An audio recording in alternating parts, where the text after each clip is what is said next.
Have you ever thought 10 years ago that winning elections will be seen as an undemocratic act, let alone there will be multiple examples from the establishment backing up that narrative? 2024 was, and 2025 is gearing up to be, a year which wants to hammer in that reality.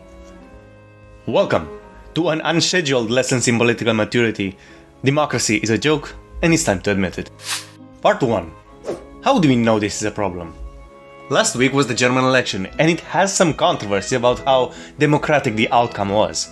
So on this occasion, I have compiled a list of 5 events from this year and the last, which had a real air about them that the democratic mandate is only meant for one side to win and one side to lose, that victories of the left are seen as democratic and victories of the right are seen as undemocratic and as such must be reversed or contained. I will present these 5 events, 4 of which are elections, and then give my commentary on why this happens, plus what should we do about them. This video will also have a part 2, which I will address later. So, the 5 events are the UK election, the suspension of Hungary as EU president, and the elections in France, Romania and Germany. First, what happened in the UK? Well, let's take a look at the election results. Labour and Conservatives are the two main parties in Britain. The first is the left-wing party, the second is the right-wing one. Now, people are rather dissatisfied with this party, neither is particularly good. And that's where the Reform Party comes in. I already promoted in an interview on my channel that it's the Change Party. More focused on migration reform, sure, but I've seen both right-wing and left-wing people support it as the vote to reanimate the British political system. Now let's look at the seat share following this result and well, that's a little weird, you might say. Despite getting 14% of the voter share, Reform got 1%, and pretty much every other party is at the same level of percentage, except for Labour, which is double the seat share. Now, why did this happen? The UK operates its democracy by a system of first past the post voting, meaning that for its constituency, if one party wins, then it takes all of the votes for that place. Now, one would expect that even with such a system, you would have the difference between the parties be somewhere around maybe a third higher or lower, but 14 times the difference? That's got to be bothersome. There must be a lot of people who are very disappointed with this result and don't feel represented all that well. But that's fine. This by itself is not a huge reason for concern. If the voting system works this way, that doesn't mean it has to be malice around it. Even though there are parties like Lib Dem who are a very close correlation between their voter share and seat share, so it can be done. The fact that Reform isn't in itself ominous. The UK does have a little bit of history about this the wrong party won mentality. If you remember a couple of years back, there was the Brexit referendum in which Britain left the European Union in an attempt to escape its domineering oversight, both in terms of the economy and migration. Brexit won, however, the Remain side, how can I say this politely, is the sorest losers I've seen in my entire life. After the referendum succeeded, they wanted to hold a second referendum, which they called the People's Vote, in order to not leave the European Union. And then continuously made similar arguments of the UK's economy will fall apart if Brexit happens, and keep trying to reduce the impact by which Brexit happened from hard Brexit to the softest Brexit possible. Now, even though Brexit was successful, its impact wasn't felt as much as many would have wanted, mainly because the European legislation which was being imposed on Britain also had its copies made into the Britain's legal system itself somewhere in the early 2000s, and the combination of both wasn't undone. But the reason I took this detour was to show that the sentiment of the wrong party won, so the decision needs to be undone, has some precedence to it. Now let's move on to the Hungary situation. Hungary held the position of EU Presidency, which was suspended last year. Now as to why, well, Orban had talks with Russia and China, which other EU members' representatives didn't like because those are authoritarian countries. And also, Orban tried to argue for the early ending of the Ukraine war. So basically, what happened is that the EU reacted to Orban the same way that CNN reacted to Tucker Carlson having the interview with Putin. Cool. I, however, have this suggestion, and it's called "No More Dead Ukrainians, Please." I'm talking about the kind of diplomacy that's going to end the destruction of your country. Yes, but if you are not strong... Mr. President, with respect, I think it's disrespectful for you to come into the Oval Office and try to litigate this in front of the American media. Right now, you guys are going around and forcing conscripts to the front lines because you have manpower problems. You should be thanking the President for trying to bring an end to this conflict. Have you ever been to Ukraine that you say what problems we have? I have been to. Come once. I've actually watched and seen the stories, and I know what happens is you bring them on a propaganda tour, Mr. President. Do you disagree that you've had problems bringing people into your military? We have problems. And do you think that it's respectful to come to the Oval Office of the United States of America and attack the administration that is trying to prevent the destruction of your country? A lot of questions. Let's start from the beginning. Sure. First of all, during the war, everybody has problems. Even you, but you have nice ocean and don't feel now, but you will feel it in the future. God bless. You don't know that. God bless. God bless. You will not have a war. Don't tell us what we're going to feel. We're trying to solve a problem. Don't tell us what we're going to feel. I'm not telling you. Because you're in no position to dictate that. Remember this. You're in no position to dictate what we're going to feel. We're going to feel very good. You will feel influence. We're going to feel very good and very strong. You will feel influence. You're right now not in a very good position. You've allowed yourself to be in a very bad position, and he happens to be right about it. From the very beginning of the war. You're not in a good position. You don't have the cards right now. With us, you start having cards. But right now, you don't. Yeah, you're playing cards. Mr. President. You're playing cards. Serious. You're gambling with the lives of millions of people. You're gambling with World War III. You're gambling with World War III. And what you're doing is very disrespectful to the country, this country. That's back to you. Far more than a lot of people said they should have. Have you said thank you once? A lot of times. No, in this even entire today, meeting, you said thank you. Even today. You went to Pennsylvania and campaigned for the opposition in October. Offer some words of appreciation for the United States of America and the president who's trying to save your country. So here's some more whinging. Reprochi Torres Bemunda on the site. Donald Trump seems to believe he can do whatever he wishes in the name of saving the country. Well, I would certainly hope so if you're the president. I mean, you're right? Shouldn't you do? Isn't that your job as president? Oh, as president, your job is to do to save the country. Your job as president is to do whatever the left wants you to do, and to make sure that Israel keeps completely defended, despite being sat in the middle of a hellhole that hates them. Most important one.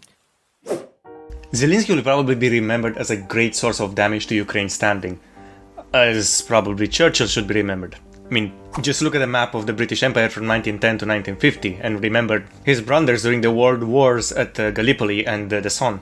Well, it's basically the same thing, but in Ukraine. Okay, now let's move on to France and see what happened there. For the past 2 years, France's right-wing party, the National Rally, or RN, has been on the rise. Look at that beautiful rise. It's just mwah. And France's "we're going with centrist" President Macron decided, when he saw that in the EU Parliament election the National Rally was doing so well, to call for snap elections and dissolve the National Assembly to prevent their further rise. They were at over 30% of the vote. Okay, so what happened in this election? Well, all the other parties formed what is called the Republican Front to stand against the National Rally. What this front did was collaborate and coordinate the races of their own candidates so that the National Rally wouldn't win. There were over 200 strategic candidate withdrawals to make sure that the National Rally didn't win the election. The result was that the National Rally came in third, but no party could form a majority government, which led to a period of instability in French politics, and concluded about 2 months later, where Macron instated a new prime minister, Michel Barnier, who was supposed to heal the divisions of the country. Let's move on to Romania's election. In 2024, at the end of the year, Romania had both parliamentary elections and presidential elections. The main parties of interest are the Social Democrat Party, PSD, the National Liberal Party, PNL, and the Alliance for the Union of Romanians, AUR. The latter is a party promoted in the media as the far-right party, led by Călin Georgescu, who was the figure who was in everyone's minds in this controversy. Now, what was the controversy? Well, in the parliamentary elections, starting on December 1st, the Social Democrat Party won about 22% of the vote, and the AUR party won about 18-19% of the vote. Nothing crazy until here. However, in the presidential elections, the situation went like this. Romanians have 2 rounds of elections. In the first round, Călin had a very good performance and looked like he was likely to win. However, before round 2, the election was annulled by their security service because of claims of Russian interference. Now let me tell you a little bit about this election.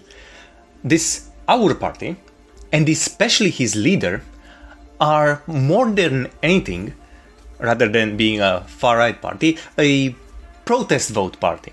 If you look at the leader's positions and try to understand his ideology from listening to his speeches and his releases, you'll be out of luck because he isn't consistent. Other than general populism, I don't think you can find a consistency throughout his promises, his praises. He both has some support for NATO and doesn't want it abolished, yet the most common accusation against him is his alignment with Russia, which he isn't all that much in support of.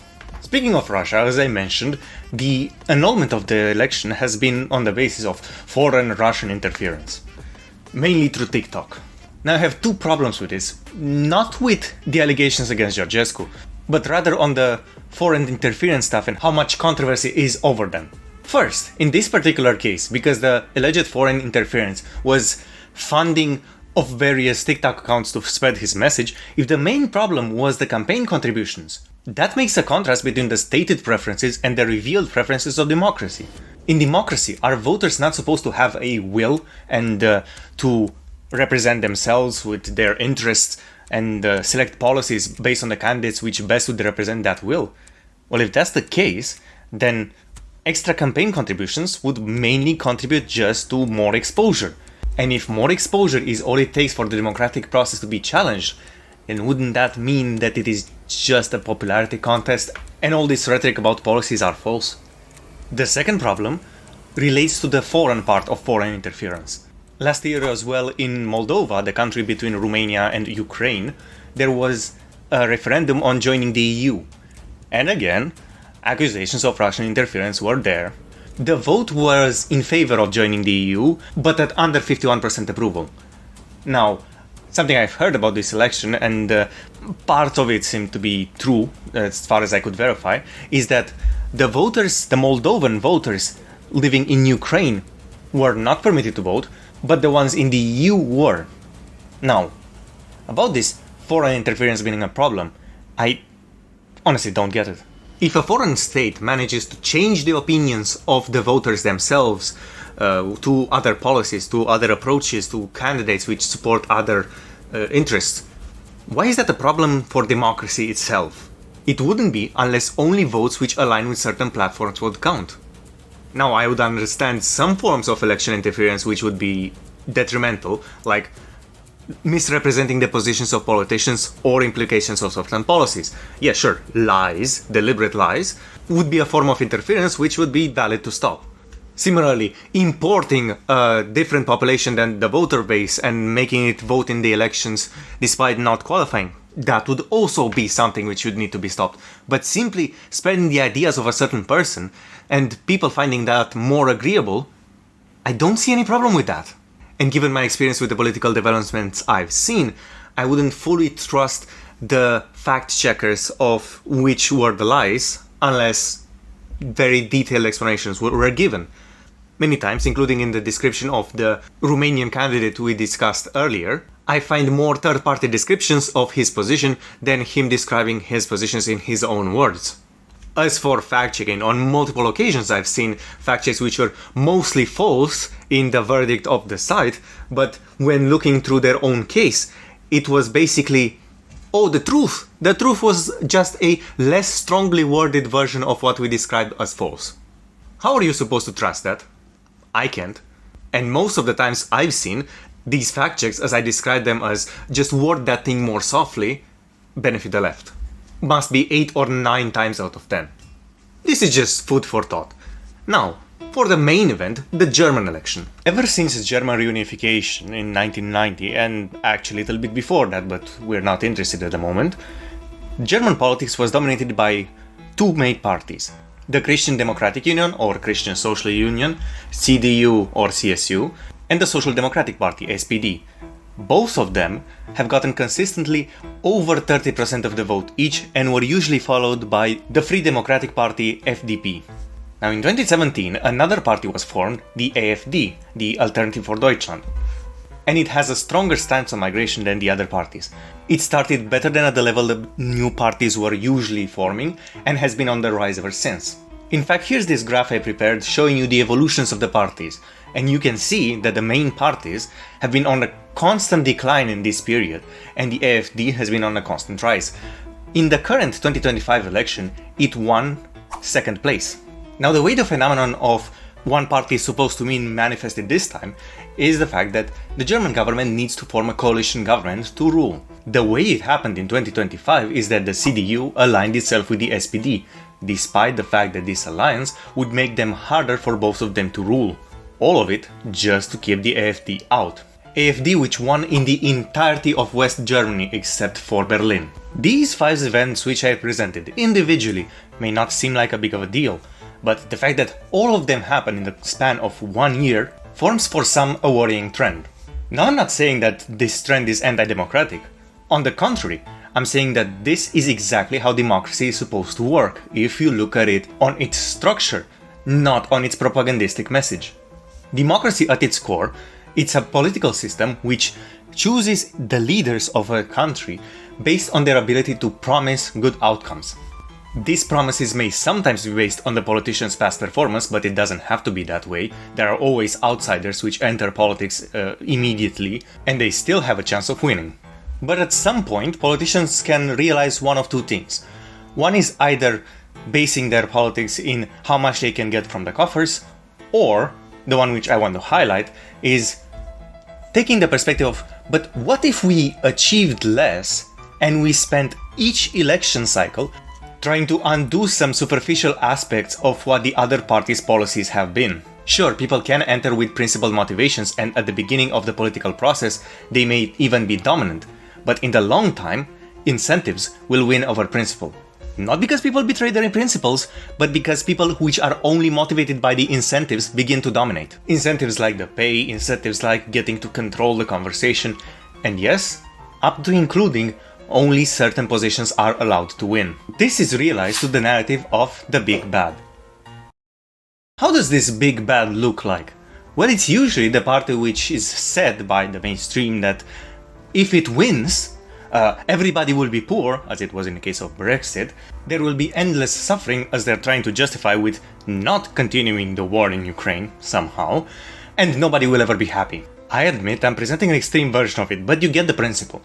The way it is done currently is by constantly warning about the far right, relying on the narrative that if the right ever wins, there will be again World War II and another mustache man will be again in charge of Europe. This of course motivates protest and public panic in the media, which is unsuppressed. Literally in Munich just last week, 250,000 leftists showed up to protest against the far right.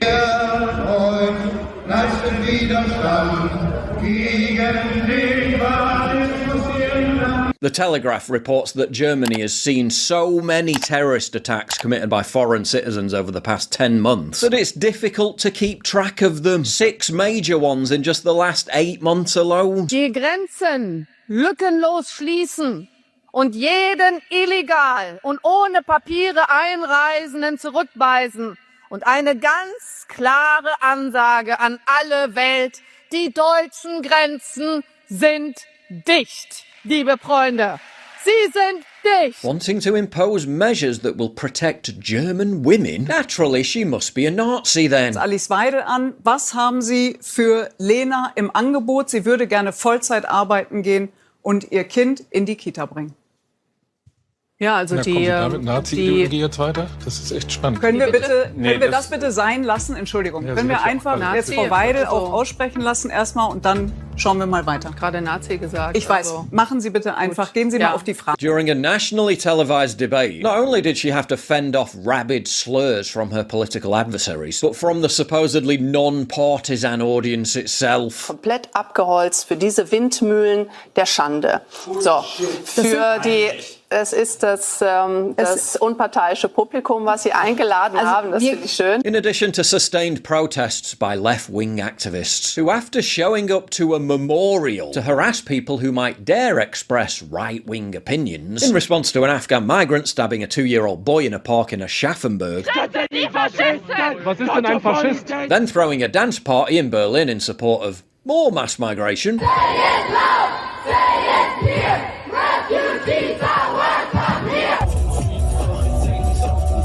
Showed up yet again in Berlin to stage a mass demonstration against the AfD. After having failed to lobby the political establishment to ban the AfD entirely, in the name of democracy of course, they're now mad at the centre-right CDU leader Friedrich Merz for forming an alliance with the AfD to pass a non-binding resolution on imposing stricter immigration controls. Angela Merkel herself, who if anyone's to blame for Germany's open borders disaster, it's her, then sensationally slammed her own party leader for aligning with the AfD. Now leftists want to ban the CDU as a political entity. Now, allow me to let you in on a little secret. Almost none of these protesters know what they're talking about. Let me give you an example. The AfD is treated like it's the far-right party about to bring on the return of Nazism. Meanwhile, their leader, Alice Weidel, is a lesbian which is in relationship with a South Asian. I want you to think about that really hard. Does the idea of race-mixing lesbian Nazis make any sense to you? Because it doesn't to me. At the same time, the AfD placed first among voter percentages in the gay voters. Turns out mass immigration, not so great for the gay. Now, don't quote me on this, but I'm not holding my breath that the original Nazi party had the biggest support amongst gay voters. It's just a hunch which I got. Especially that the same people would they say that the first book burning was of the Institute of Sexology. Now something doesn't add up here, doesn't it? And the state of policing and of speech in Germany is like this. In the United States, most of what anyone says, sends, or streams online, even if it's hate-filled or toxic, is protected by the First Amendment as free speech. But Germany is trying to bring some civility to the World Wide Web by policing it in a way most Americans could never imagine. In an effort, it says, to protect discourse, German authorities have started prosecuting online trolls. And as we saw, it often begins with a pre-dawn wake-up call from the police. What's the typical reaction when the police show up at somebody's door and they say, hey, we believe you wrote this on the internet? They say, in Germany we say, das wird man wohl doch mal sagen dürfen. So we are here with crimes of talking, posting on internet, and the people are surprised that this is really illegal to post these kind of words. They don't think it was illegal? No, they don't think it was illegal. And they say, no, that's my free speech. And we say, no, yeah, free speech as well, but it is also has its limits. German law prohibits any speech that could incite hatred or is deemed insulting. Is it a crime to insult somebody in public? Yes. Yes, it is. And it's a crime to insult them online as well? Yes. But it was a 2021 case involving a local politician named Andy Grote that captured the country's attention. Grote complained about a tweet that called him a Pimmel, a German word for the male anatomy. That triggered a police raid and accusations of excessive censorship by the government. As prosecutors explained to us, in Germany, it's okay to debate politics online, but it can be a crime to call anyone a Pimmel, even a politician. So it sounds like you're saying it's okay to criticize a politician's policy, but not to say, I think you're a jerk and an idiot. Exactly. Yeah. The fine could be even higher if you insult someone in the internet. Why? Because in internet, it stays there. If somebody posts something that's not true, and then somebody else reposts it or likes it, are they committing a crime? Yeah, in the case of reposting, it is a crime as well, because the reader can't distinguish whether you just invented this or just reposted it. That's the same for us. In most cases, a judge levies a stiff fine and sometimes keeps their devices. How do people react when you take their phones from them? They are shocked. In the United States, a lot of people look at this and say, this is restricting free speech. It's a threat to democracy. Free speech needs boundaries. And in the case of Germany, these boundaries are part of our constitution. Without boundaries, a very small group of people can rely on endless freedom to say anything that they want, while everyone else is scared and intimidated. And your fear is that if people are freely attacked online, that they'll withdraw from the discussion. This is not only a fear, it's already taking place. Already half of the internet users in Germany are afraid to express their political opinion, and they rarely participate in public debates online anymore. Half of the internet users. Now I think that maybe the reason why Germans don't feel that safe talking online is because they might get their things taken away if they express something impolite. It's just a hunch. Now, as you'll notice, the video is coming to an end, but my commentary is not yet finished. If you want to see more commentary on the causes of this and solutions to it, both on a personal level and on a political level, I prepared for you parts 2 and 3 to be released in the following weeks. I didn't release anything for the month of February, but the situation will be different in the near future. You can support me on Entropy with the methods shown on screen, which would be really helpful because I'm currently in between jobs. If you want more content by me, I made a stream recently with Mr. Westford, and I'm planning to do more in the future on both of our channels. And please like the video, share it if you can or if you have any use for it, and subscribe to the channel. I have several series and each of them has a different outro, and because this is an episode of Lessons in Political Maturity, even though unplanned, I bid you farewell with this. Fight for our children, our children's children, so they will not carry these marks.